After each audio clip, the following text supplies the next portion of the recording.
It is shocking to me how few of you understand this simple rule that I was taught in my 20s, and now it's negatively impacting your marriage. So my very first career was in corporate hospitality, working in Fortune 500 companies in luxury hospitality on the Las Vegas Strip.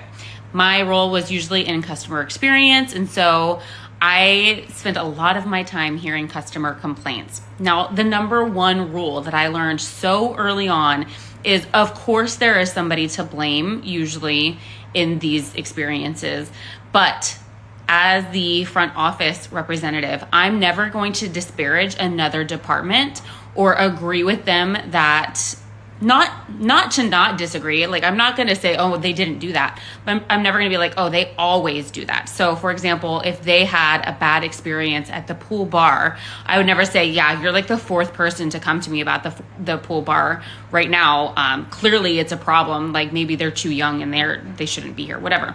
You never disparage the other department. You always acknowledge their experience, and then behind the scenes, go and address that pool bar management to make sure that it's prevented in the future. But like in marriages, and especially from women, I don't always see this being the case. Like, having a united front, having a partnership and a team cohesion in all of your dealings seems to fly out the window when it comes to marriage partnerships. And I'm now a marriage and family therapist, and I work solely with like business owners and entrepreneurs and leaders. And I see this always fragmenting the marriages that these people might be in. So a lot of times you'll hear a woman say to her friends, oh my God, yeah, my husband's always doing that. Yeah, husbands always just do that. And then they like have this big like gang bashers session.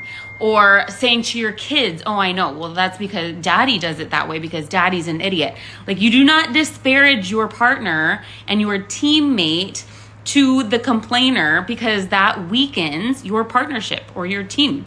And it's just shocking to me that people don't understand marriage as a partnership. This is supposed to be your lifelong partner. And so having that united front, having their best interests at heart, having the hard conversation with them behind the scenes instead of agreeing with the complaint, and not letting the partnership be the always in the back of your mind, is going to weaken your relationship over and over. Anyways, I just thought that was really important, and more people needed to hear that. If you're interested in hearing more about marriage family therapy and how it applies to business and just high achievers in general, be sure to follow me.